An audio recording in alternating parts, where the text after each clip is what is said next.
let us know one beautiful lesson or a story called Elmo's gold. So this Elmo was a rich merchant. He had a lot of gold with him.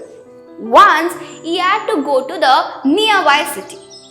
When he came back, all his gold was gone. So what did this Elmo do? This Elmo went to the king for the justice. The king kept a donkey in the tent. He puts a perfume on its tail. So he tells all the villagers to go one by one and touch the donkey's tail and come out. So if the thief touched the tail, the donkey would bray, he told. So when each villager touched the donkey's tail and came out, the king smelled their hands. So one person's hand, he did not get a smell of the perfume. So the king declared him the thief. So the thief had not touched the tail right, so because he was afraid that donkey would bray. That was a clever king, right? Yeah.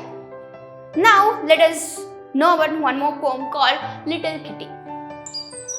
I like a little kitty, our coat is so warm, and if I don't hurt her, she will do me no harm. And so I will not pull her tail nor drive her away, but kitty and I, very gentle, will play. And this is about the chapter Hygiene.